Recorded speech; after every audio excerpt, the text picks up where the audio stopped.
रहमत आपकी। मैं गुनाहों से भरा था, बरसी रहमत आपकी। मैं गुनाहों से भरा था, मैं गुनाहों से भरा था, मैं गुनाहों से भरा था, मैं गुनाहों से भरा था, मैं गुनाहों से भरा था, मैं गुनाहों से भरा था, बरसी रहमत आपकी। मैं गुनाहों से भरा था, नफरतों की आग में जलना ही मेरा काम था, नफरतों की आग में जलना ही मेरा काम था, नफरतों की आग में जलना ही मेरा काम था, प्यार के काबिल बना दी, प्यार के काबिल बना दी, ये चाहत आपकी। मैं गुनाहों से भरा था, बरसी रहमत आपकी। मैं गुनाहों से भरा था, धो गई सब दाग दिल के, धो हो गई गई सब दाग दिल के, ये अनायत आपकी। मैं गुनाहों से भरा था, बरसी रहमत आपकी। मैं गुनाहों से भरा था, भाग जब पीछे सुखों के खाली ये जो ली रही, भाग जब पीछे सुखों के खाली ये झोली रही,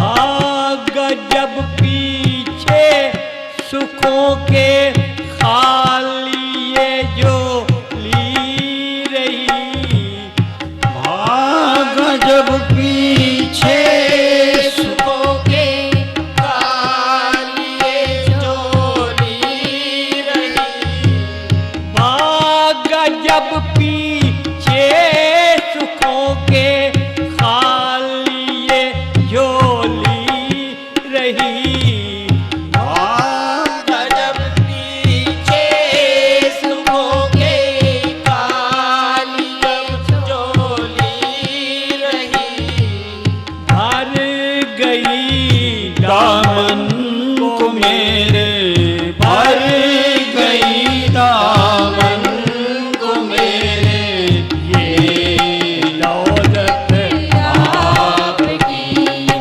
मैं गुनाहों से भरा था, बरसी रहमत आपकी।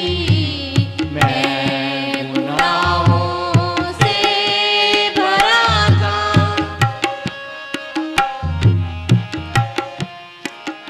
औगन मोह से बिसरत नाही, हर घड़ी अब जिंदगी में चैन है आराम है, हर घड़ी अब जिंदगी में चैन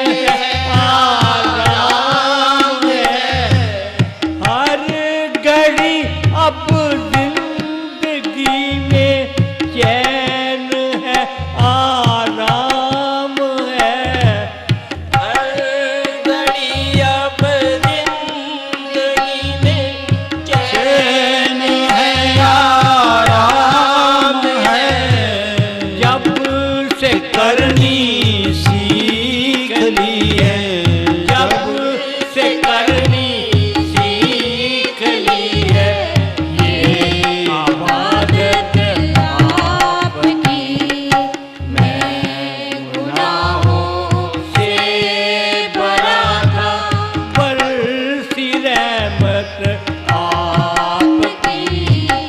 मैं गुनाहों से भरा था, बरसी रहमत आपकी।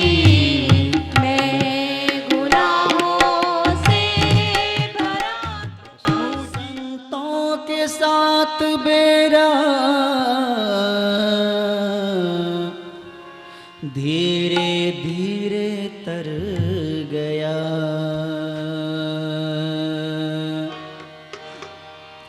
संतों के साथ बेरा धीरे धीरे तर गया। संतों के साथ बेड़ा धीरे धीरे तर गया। संतों के साथ बेड़ा धीरे धीरे तर गया।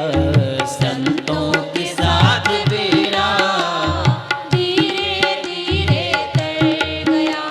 धीरे धीरे तर गया। हौले हौले तर गया। धीरे धीरे तर गया। हौले हौले तर गया। ओ धीरे धीरे तर गया। हौले हौले तर गया। धीरे धीरे तर गया। हौले हौले तर गया। संतों के साथ बेड़ा धीरे धीरे तर गया। संतों के साथ बेड़ा धीरे धीरे तर गया। धीरे धीरे तर गया। हौले हौले तर गया। धीरे धीरे तर गया। हौले हौले तर गया। संतों के साथ बेड़ा धीरे धीरे तर गया। संतों के साथ बेड़ा धीरे धीरे तर गया। संतों के साथ बेड़ा धीरे धीरे तर गया।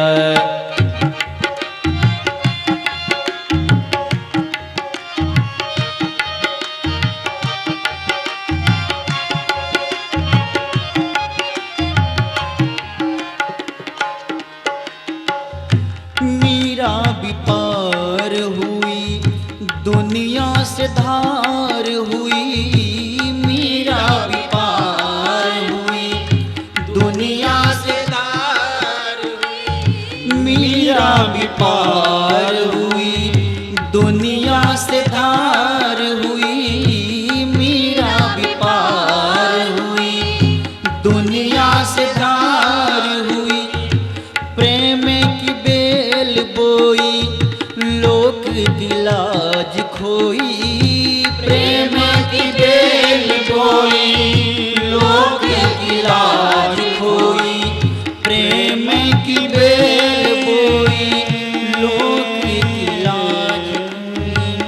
प्रेम की बेल कोई लोक की लाज कोई। प्रेम की बेल बोई लोक की लाज खोई। प्रेम की बेल बोई लोक की लाज खोई। मीरा की देख भक्ति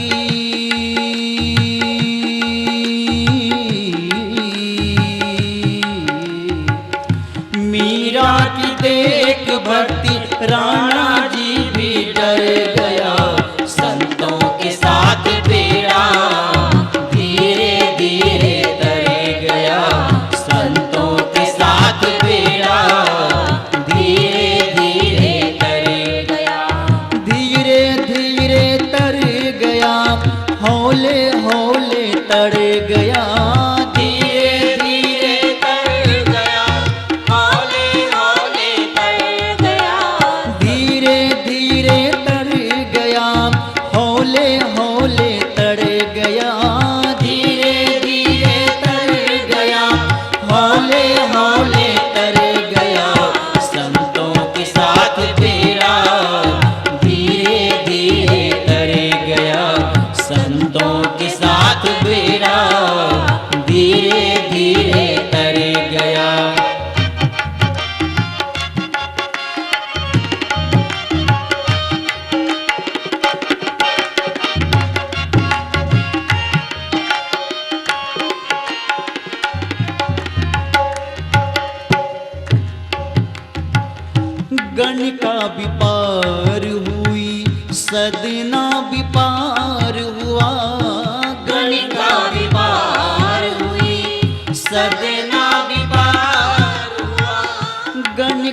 विपार हुई, सदना विपार हुआ।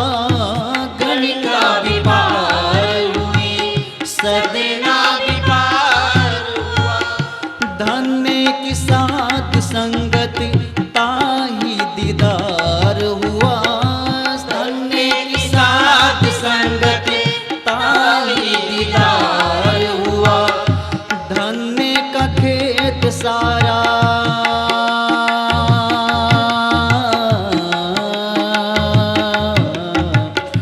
धन्य का खेत सारा गेहूं गेहूं कर गया। संतों के साथ बेड़ा धीरे धीरे कर गया। संतों के साथ बेड़ा धीरे धीरे कर गया। धीरे धीरे तर गया, हौले हौले तर गया। धीरे धीरे तर गया, हौले हौले तर गया। संतों के साथ बेड़ा धीरे धीरे तर गया। संतों के साथ बेड़ा धीरे धीरे तर गया।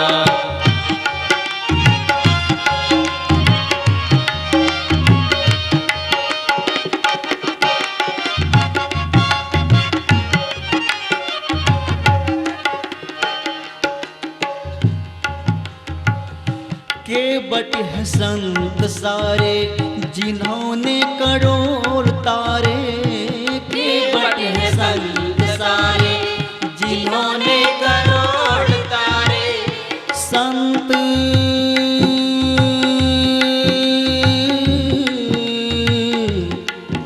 संत सारे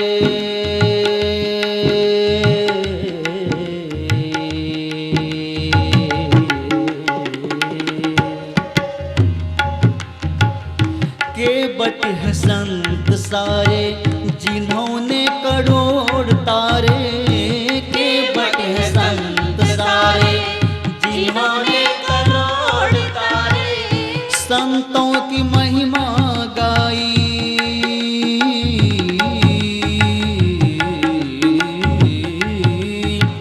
संतों की महिमा गाई,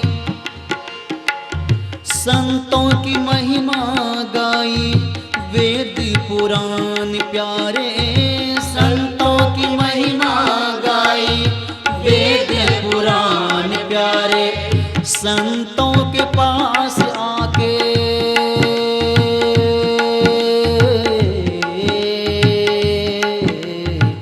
संतों के पास आके गर्म हृदय ठहर गया। संतों के साथ बेड़ा धीरे धीरे कर गया। संतों के साथ बेड़ा धीरे धीरे कर गया। धीरे धीरे तर गया, हौले हौले तर गया। धीरे धीरे तर गया, हौले हौले तर गया। धीरे धीरे तर गया, हौले हौले तर गया। धीरे धीरे तर गया, हौले हौले तर गया। संतों के साथ बेड़ा धीरे धीरे तर गया। संतों के साथ बेड़ा धीरे धीरे तर गया। संतों के साथ बेड़ा धीरे धीरे तर गया। संतों के साथ बेड़ा धीरे धीरे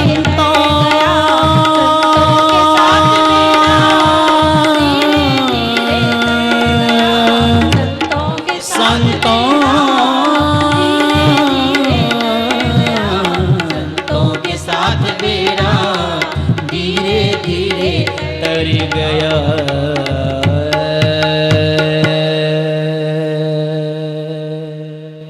सर्वे भवन्तु सुखिनः। हे परमात्मा, हे मेरे राम, सब सुखी रहें। सर्वे संतु निरामया, सब निरोग रहें। सर्वे भद्राणि पश्यन्तु, सबको जीवन में अच्छा ही अच्छा देखने को मिले। कृपा की, रहमत की बरसात हो रही है। और जब रहमत की बरसात किसी भक्त सीपी में पड़ती है, स्वाति नक्षत्र में, भले वक्त में, जब कोई बूंद किसी सीपी में पड़ती है, पात्र में पड़ती है, तो वह मोती बन जाती है। सीप गए मोती भये। सीप रूप मेरे राम के भक्तों के मन में ये राम नाम के शब्द उनकी कृपा की बूंद की तरह से पड़े, इस कामना के साथ आओ विषय को आगे बढ़ाते हैं। रक्षाबंधन का पावन पर्व,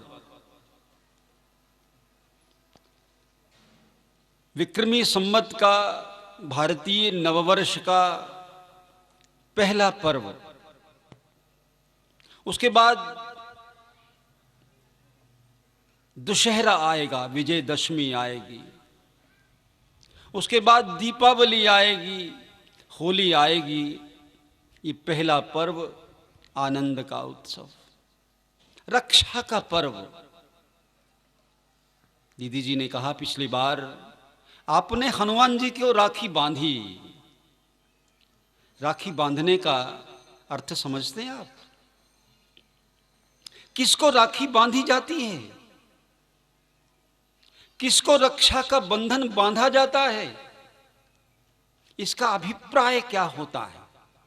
रक्षा का बंधन बांधना सामान्यतः मेरी बहनें यही अर्थ लगाती हैं कि हम भाई को राखी बांधेंगी, भाई हमारी रक्षा करेगा। पुरोहित सोचता है मैं यजमान को राखी बांधूंगा, यजमान मेरी रक्षा करेगा, यानी कि रक्षा मेरी हो। पर रक्षा बंधन का भाव ये है नहीं। पुरातन काल से, वैदिक काल से, शताब्दियों से और उससे भी पहले सहस्राब्दियों से, हजारों साल पहले हम रक्षा का सूत्र बांधते थे कि तुम्हारी रक्षा हो। मात्र सूत्र बांध देने से, मात्र मौली बांध देने से, मात्र धागा बांध देने से नहीं, उसके पीछे एक जुड़ा भाव होता था कि परमात्मा तुम्हारी रक्षा करे और तुम रक्षित हो करके, पहले तुम रक्षित हो, पहले यजमान की रक्षा हो और यजमान पुरोहित की रक्षा करे, पहले भाई की रक्षा हो। इस भावना से रक्षा का सूत्र बांधा जाता था। रक्षणीय क्या है, किसकी रक्षा? ये एक बहुत पेचीदा सवाल है। एक छोटी सी हंसी की बात बताएं आपको। एक दुर्घटना में किसी का देहांत हो गया। आज रोज सुनते हो आप, पता लेने जाते हो, कोई बहुत चोट नहीं आई पर ऐसी जगह पे चोट लग गई कि देहांत हो गया और पता लेने वाला पहुंचा। सब देख दाख के बोलता है, बोले चलो जो हुआ सो हुआ पर आंख तो बच गई। अरे भाई, उसका देहांत हो गया, शरीरांत हो गया, आंख बच गई का क्या मतलब हुआ? शरीर बचता, प्राण बचते, फिर आंख भी बचती तो आंख बचने का कोई अर्थ होता। निश्चित रूप से आंख बड़ी महत्वपूर्ण है, पर शरीर की तुलना में नहीं, प्राण की तुलना में नहीं। यानी कि देहांत हो गया, आंख बच गई, क्या अर्थ हुआ? सोचने वाला सोचेगा कितना मूर्ख है, इसको नहीं मालूम रक्षा किसकी होनी चाहिए, किसकी होनी चाहिए रक्षा, और कौन सी ऐसी चीज है जिसकी रक्षा हो ही नहीं सकती। शरीर की रक्षा हो, प्राण की रक्षा हो, शरीर में प्राण रहते हैं इसलिए शरीर महत्वपूर्ण है। लेकिन शरीर तब तक महत्वपूर्ण है जब तक उसमें प्राण है। और प्राण से अधिक महत्वपूर्ण न शरीर है, न शरीर का कोई अंग है।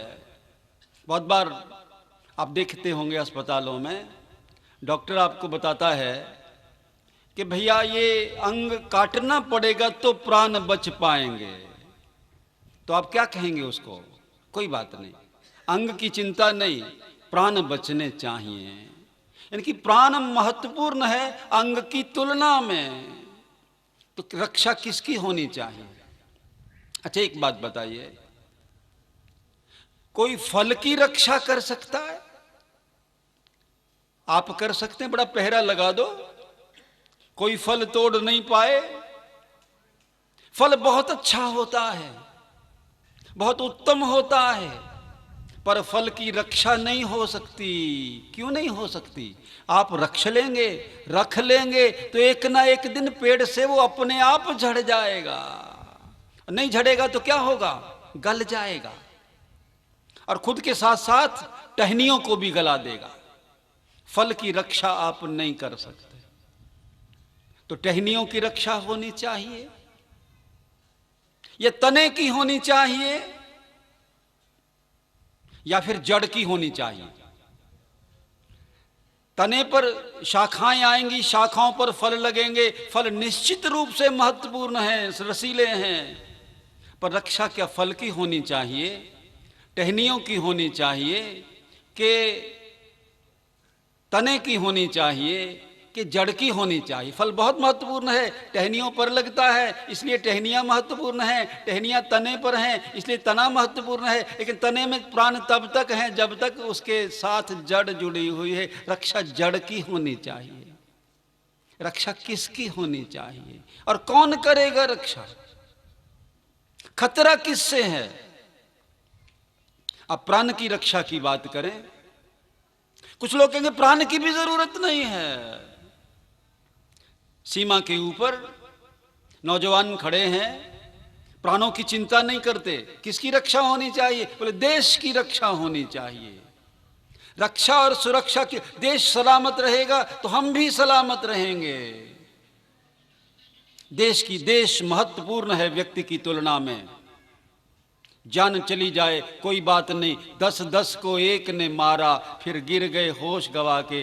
ए देश के रहने वालों, जरा आंख में भर लो पानी, जो शहीद हुए हैं उनकी जरा याद करो कुर्बानी। राष्ट्र के ऊपर मरने वाले को आप शहीद कह, तो प्राण की रक्षा भी नहीं। प्राण भी एक न एक दिन जाना ही है। प्राण से भी एक महत्वपूर्ण होता है, बहुत अच्छा लगता है, वैसे कहने को होता है, होता नहीं है। अपना परिवार, अपने पुत्र, अपनी पुत्रियां, अपने भाई, अपनी बहन। गिरिधर कबीराई एक बहुत सुंदर बात लिखते हैं, प्राण की रक्षा हो, प्राण प्रियों की रक्षा हो। किसकी रक्षा हो, किसकी सुरक्षा हो? प्राण पुत्र दोनों प्रिय, चारों युग परवान। प्राण भी अच्छे लगते हैं, अपने प्रियजन भी अच्छे लगते हैं। तुलना करें तो किसमें करेंगे? अपनों के लिए जान दे देते हैं। प्राण पुत्र दोनों प्रिय, अरे चारों युग परवान। पर दशरथ दोनों दिए, प्राण भी दे दिए, पुत्र भी दे दिया, पर दशरथ दोनों दिए, वचन न दीने जान, वचन को जाने नहीं दिया, वचन की रक्षा की। तो रक्षणीय क्या है हमारे पास? शरीर की रक्षा कौन करेगा? कैसे होगी शरीर की रक्षा? बोले पहले देखना पड़ेगा खतरा किससे है, खतरा कितना बड़ा है। शरीर की रक्षा शस्त्र से होगी, ढाल से होगी, कवच से होगी। भीतर का खतरा है, रोग है, शोक है, तो वैद्य से होगी। आपको रोग आ गया, दैहिक आ गया, वात आ गया, पित्त हो गई, कफ हो गया, बीमारी आ गई, बुखार हो गया, संतुलन बिगड़ गया, जलवायु अग्नि पृथ्वी आकाश का सन्निपात हो गया, गर्मी लग गई, लू लग गई, कौन करेगा रक्षा? बोले वैद्य करेगा रक्षा। शरीर के ऊपरी भाग की रक्षा कौन करेगा? तो रक्षा बंधन में किससे रक्षा का भाव है? किसकी रक्षा आपको चाहिए? रक्षणीय क्या है हमारे पास जो हमारे रहने के बाद भी रहेगा? जाने के बाद भी रहेगा, रहने के साथ भी रहेगा, जो हमारे जाने से पहले भी था। ऐसी कौन सी वस्तु हमारे पास है जिसकी रक्षा हमको करनी है, जिसकी रक्षा करके हम भी सुरक्षित हो सकें? राज्य की रक्षा, राष्ट्र की रक्षा कैसे होगी? बोले दो लोग करेंगे, सीमा पर सिपाही करेगा और सीमा के अंदर भीतर कौन करेगा? बोले मंत्री करेगा, मंत्रालय करेगा, व्यवस्था करेगी। आपकी जान माल की सुरक्षा कौन करेगा? बोले एक व्यवस्था करेगी। वो नहीं करती, वो बात एक अलग है। इसलिए रोज नेता लोग चिल्लाते हैं, आप टीवी पर सुनते हैं, ये हो गया वो हो गया। जिनको रक्षा करनी चाहिए वो नहीं करते हैं। कैसे होगा सुरक्षित? कैसे होंगे हम सुरक्षित? बोले देश की रक्षा, देह की रक्षा, जान और माल की रक्षा, हमारी रक्षा, हमारे प्राण की रक्षा, हमारे माल असबाब की रक्षा। किसकी रक्षा आपको चाहिए? किससे रक्षा चाहिए आपको? शस्त्र से रक्षा चाहिए, सिपाही कर देगा, शस्त्रवान है। अब व्यवस्था से रक्षा चाहिए, आपका कोई कार्य है, सरकार करा देगी, मंत्री जी करा देंगे, सचिव करा देगा, वैद्य करा देगा। पर रक्षा, खतरा आपको, जो खतरे भीतर से हैं, जो शत्रु पंज चोरा तेरा सब कुछ लुटिया, तेनू अजे भी होश ना आई, गुजर गई सुत्ते सुत्ते।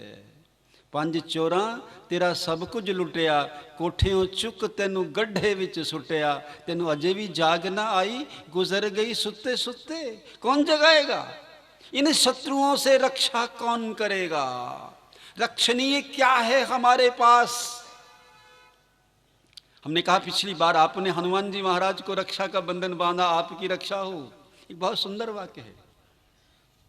रक्षणीय क्या है? भगवान के पास विभीषण आए, क्या पूछना चाहिए विभीषण को? भगवान को क्या पूछना चाहिए?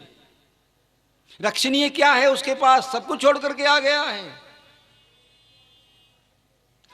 भाई छोड़ दिया, भरत जी ने माता छोड़ दी, बलि जी ने गुरु छोड़ दिया, व्रज की वनिताओं ने, जन्माष्टमी आ रही है सुनेंगे, कंत को छोड़ दिया, जिससे सुरक्षा की उम्मीद हो सकती थी, सब छोड़ दिए।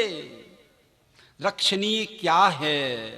एक बहुत सुंदर वेद वाक्य है, बोले धर्मो रक्षति, तुम धर्म की रक्षा करो। बदले में क्या मिलेगा? बोले तुम्हारी रक्षा हो जाएगी। किससे रक्षा हो जाएगी? कौन से शत्रुओं से? बोले काम, क्रोध, लोभ, मोह, अहंकार, मद, मत्सर। ये 5 शत्रु भीतर बैठे हैं, 5 दुश्मन भीतर बैठे हैं, 5 चोर भीतर बैठे हैं। घात लगाए, तेरी गठरी में लागा चोर, रक्षा कौन करेगा? कैसे होगी सुरक्षा? कौन बचाएगा इन चोरों से? षट दोषा पुरुषे नेह हातव्या। ऐसे दोष जो हातव्य हैं, मिटाने वाले दोष हैं, उनसे रक्षा कौन करेगा? षट दोषा पुरुषे नेह हातव्या भूतिमिच्छिता निद्रा। निद्रा से रक्षा कौन करेगा? जब आप सो जाते हो, कौन रक्षा करता है? कौन चलाता है आपके श्वास को? हाथ काम नहीं कर रहा, नाक काम नहीं कर रहा, आंखें काम नहीं कर रही, मुख काम नहीं कर रहा, श्वास कौन चला रहा है? कौन आपको बुलाता है, आप उठ जाते हो? सुन करके उठते हो कि उठ करके सुनते हो, आप नहीं जानते। तो उस स्थिति में हमारी रक्षा कौन करता है? कौन बैठा हुआ है भीतर? उसकी रक्षा बहुत जरूरी है। तो धर्मो रक्षति रक्षतः। मैंने कहा शरीर की रक्षा शस्त्र से हो जाएगी, राज्य की रक्षा सिपाही से हो जाएगी, पर उस धर्म की जिसकी रक्षा की आवश्यकता है, उसकी रक्षा कौन करेगा? किससे फरियाद करें? दुख कट दुनिया दे, वंड खुशियां खेड़े। कौन बांटेगा खुशियां? कौन करेगा रक्षा इन दोषों से, इन कमियों से, इन शत्रुओं से, इन दुश्मनों से, जो आस्तीन के सांप की तरह हमारे भीतर बैठे, मीठे लगते मीठे कीड़ों की तरह से जो खा रहे हैं? कौन करेगा रक्षा? बोले धर्म से रक्षा का केवल एक ही उपाय है। कौन करेगा? कौन है ऐसा व्यक्ति? किसी से पूछो आप, जीवन में जो लोग मंदिर आते रहते हैं, उनके घरों में क्या होता है, बहुत सारे नुक्सों से, खान पान के परहेजों से, खान पान के सोच साज से वो बच जाते हैं। ये जितने हमारे साथी लोग हमारे साथ जुड़े, बहुत से दोषों से स्वतः बच गए, पर किसने बचाया उनको? शराब की लत नहीं लगी, नशे की लत नहीं लगी, गालियां देने की लत नहीं लगी, और 100 खुराफातों की लत नहीं लगी। इस लतों से किसने बचाया? जिसके लिए तरह तरह के आज सेंटर खुल रहे हैं, इससे रक्षा हो जाए, उससे रक्षा हो जाए। एक भावना की रक्षा, आज कन्याओं की रक्षा की बात कर रहे, हो नहीं रही। भ्रूण की हत्या रोकने की बात कर रहे, रुक नहीं रहा, चोरी छिपे लुका छिपी हो रहा है। एक वो देश था, मैं तो बार बार याद करता हूं, अरे खेत में पड़ी हुई कन्या मिल गई, अपनी नहीं थी,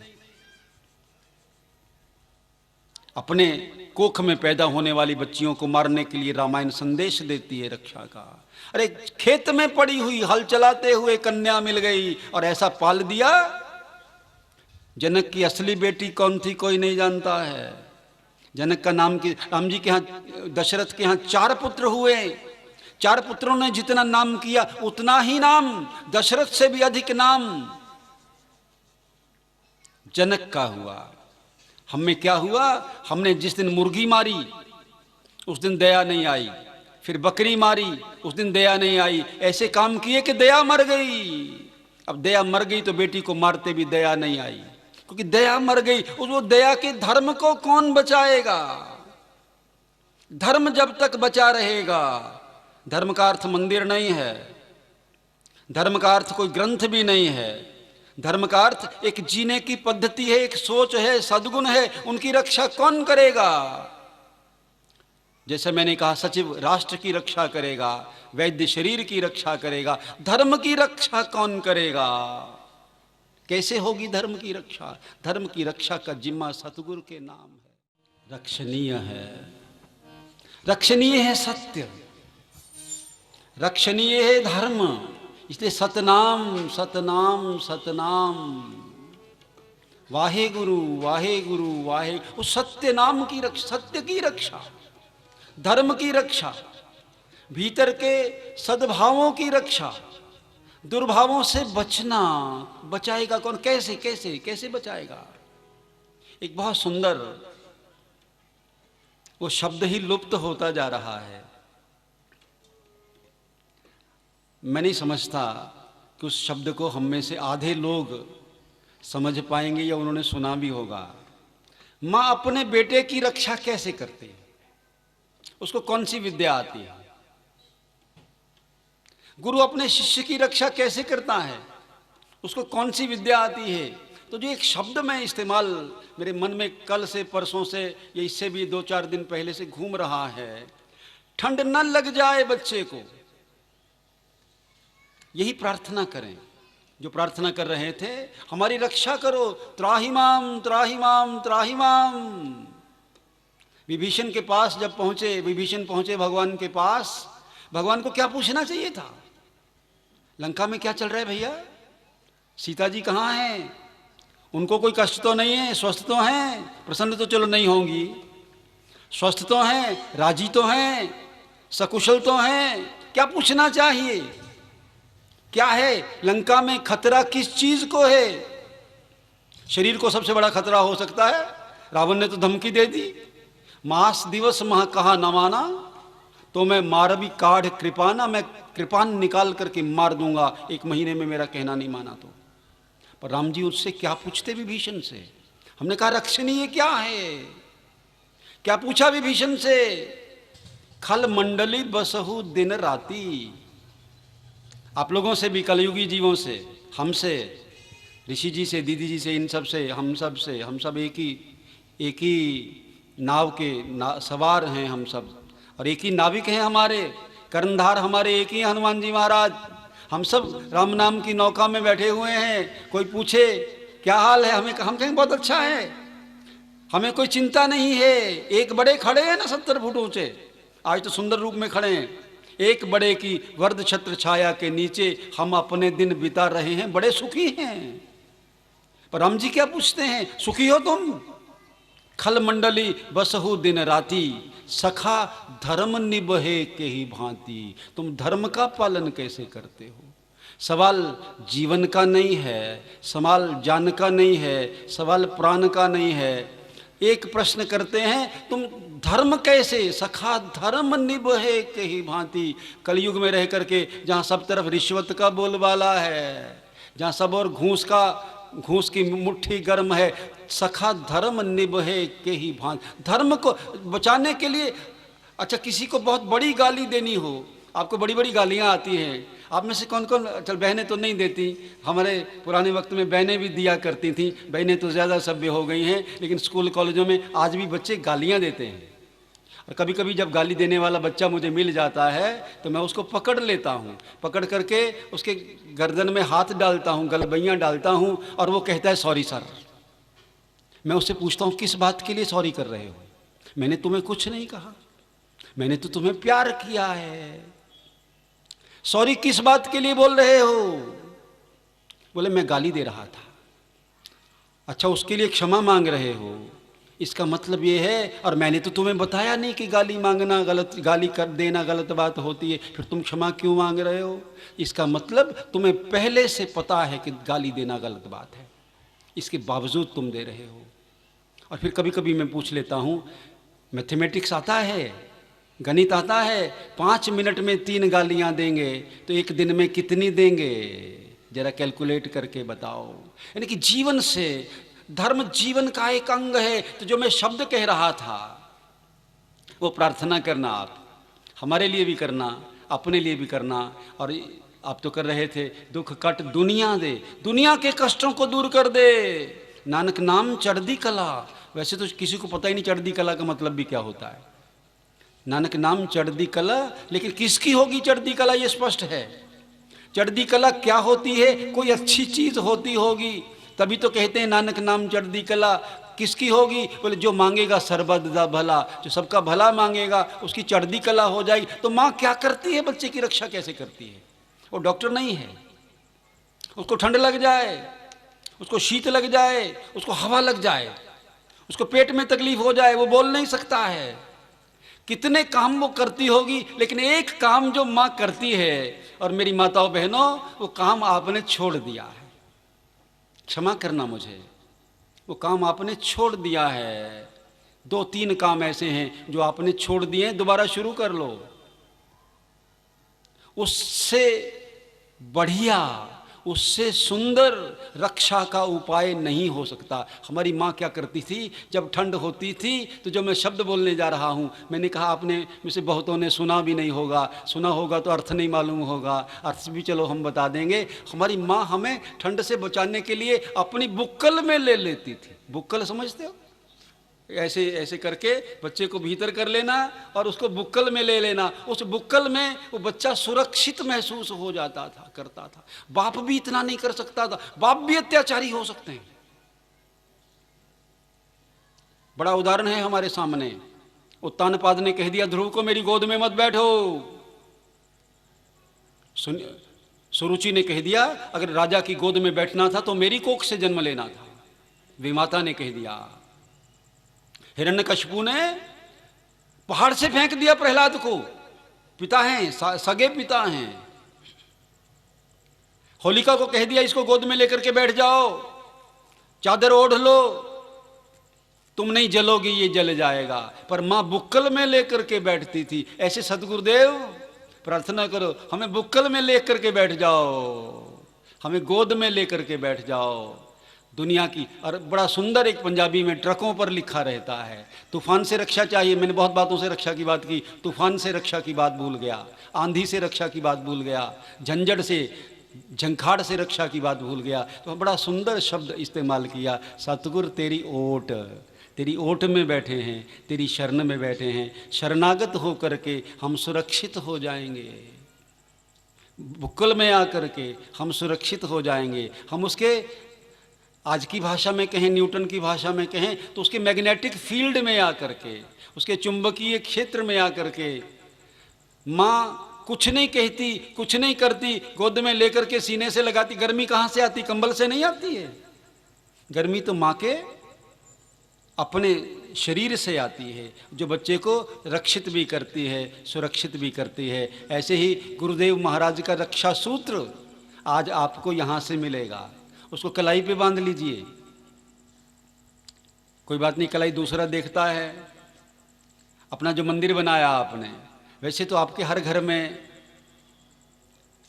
मंदिर होना चाहिए, मंदिर ना भी सही चलेगा, कोई बात नहीं, घर पूरा ही मंदिर हो। अलग से मंदिर छोटा सा कमरा नहीं बना सकते या उसमें रचना नहीं है, तो कम से कम 2-3 जगह पर भगवान का चित्र ज़रूर लगाइए। हम कोशिश करेंगे कि यहाँ जो भगवान के सुंदर चित्र हैं यही आपको उपलब्ध करा दें। खैर यहाँ वहाँ में कोई अंतर नहीं है, इस अंतर को तो मिटाना है, इस भेद को तो मिटाना है। हम रक्षित हो जाएंगे, सुरक्षित हो जाएंगे। प्रार्थना करें भगवान से, गुरुदेव महाराज से। आपके सूचनार्थ एक आध बात और बता करके,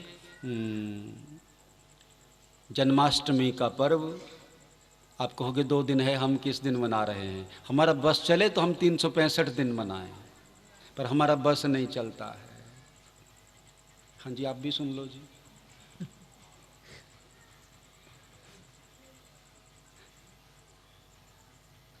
9 और 10 के झगड़े में न पड़ करके, वो झगड़ा नहीं है असल में तो सिद्धांत का भेद है। वैष्णव कौन होते हैं, स्मार्त कौन होते हैं, स्मार्त विचारधारा क्या है, वैष्णव विचारधारा क्या है, आपको इसमें ना उलझा करके हमने देख लिया कि आपको छुट्टी 10 की है, चलो हम 10 को मना लेते हैं। 9 की छुट्टी होती, किसी भेद में नहीं पड़ रहे स्मार्त वैष्णव के, केवल आपकी सुविधा को देख करके, क्योंकि आपकी सुविधा को देख करके, आपकी सुविधा को देखेंगे भगवान, हमारी सुविधा को देख देंगे। आज बरसात बंद करा दी ना, वो हमारी सुविधा को देख ले। पता है क्या होता, खुसरे क्या करते हैं पता है आपको? खुसरे देखे आपने? आपके यहाँ उनको हिजड़े कहते हैं। हिजड़े क्या करते हैं, लोरी किसको देते हैं? बच्चे को। और साड़ी किससे लेते हैं? माँ से। तो हम लोरी आपको देंगे और साड़ी हनुमान जी महाराज से लेंगे। तो आपकी सुविधा का ध्यान रखेंगे तो राम जी हमारी सुविधा का ध्यान रखेंगे। तो 10 तारीख को सवेरे 6 बजे प्रभात फेरी निकलेगी। पहले 9 तारीख को 9:30 से 11 बजे तक भजन संध्या होगी, उसमें भी आइए।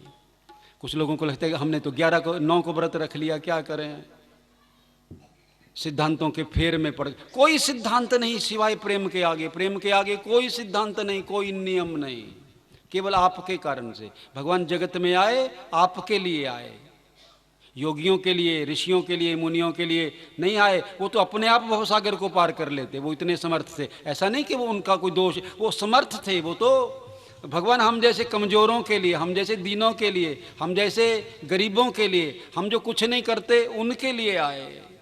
तो इसलिए आपका ध्यान रखते हुए 9 तारीख को सायंकाल सत्संग, प्रातःकाल। फिर भी मैंने दीदी जी से कहा कि 12 बजे तक ना चलाओ, सवेरे 6 बजे मुश्किल हो जाएगी आना। देखो आपका कितना ध्यान।